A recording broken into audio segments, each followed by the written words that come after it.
This is Ray Grosswirth, married priest from Rochester, New York. By now, you may have heard some news that came out of the Vatican yesterday. Very disturbing news, yet at the same time, perhaps not surprising. It appears that when Pope Benedict XVI was head of the Congregation for the Doctrine of the Faith, and known as Cardinal Ratzinger, he wrote a letter in 2001 directed to all leaders of the Catholic Church. In this particular letter, he ordered that all cases of sexual abuse by priests be kept secret. As the Associated Press and other news agencies looked into this story, they found more disturbing news. They found that when Joseph Ratzinger was leading the Archdiocese in Munich, he moved an abusive priest from one parish to another, where this priest continued to abuse.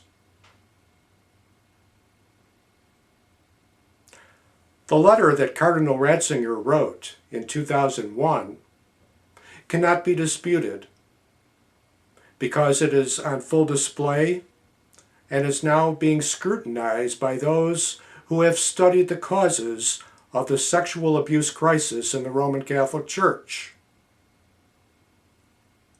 For a long time, I have maintained that there is a strong connection between the policy of celibacy and sexual abuse. Perhaps this seems like a contradiction on the surface. After all, if a priest takes an oath of celibacy, you would not expect that he would engage in sexual abuse.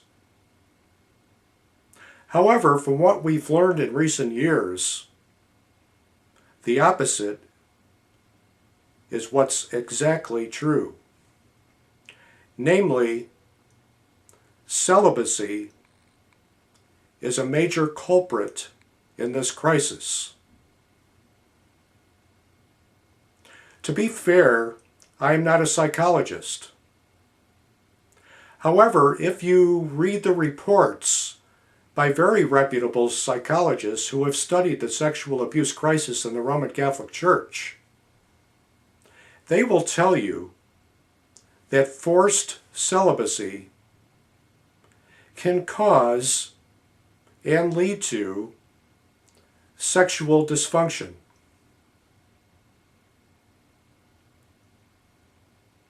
Some psychologists are willing to go on record and state that only perhaps 10% of priests throughout the world are truly called to a life of celibacy. Another statistic worth looking at is that perhaps only 25% of priests throughout the world live a truly celibate life. To be fair, perhaps only around 5% of priests have been accused of sexual abuse.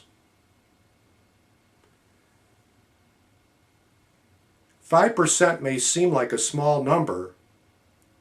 However, in terms of the total number of priests throughout the world, it is still a shocking number.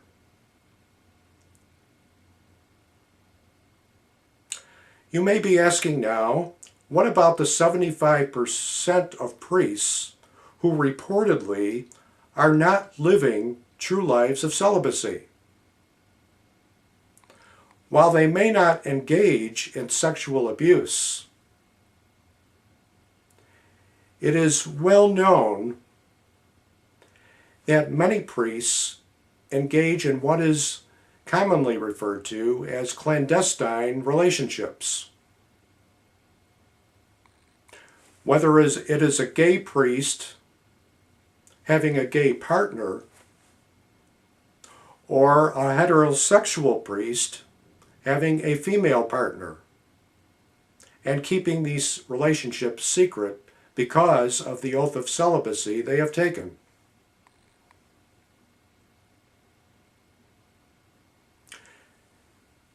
I am occasionally criticized by Catholics who like to refer them to themselves as traditional.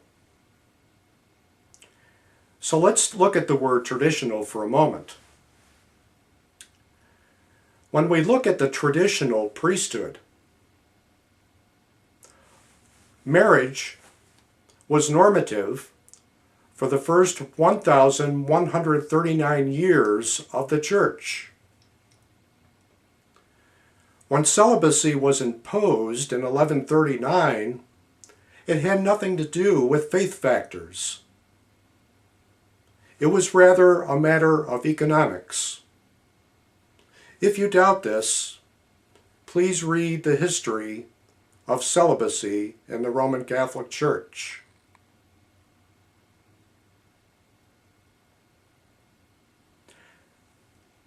As a married priest, I continue to criticize mandatory celibacy in the Roman Catholic Church.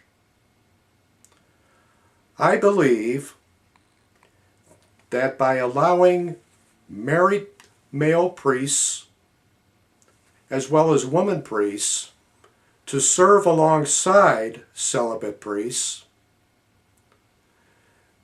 we will have a much healthier clerical climate than what has existed for over 1,000 years.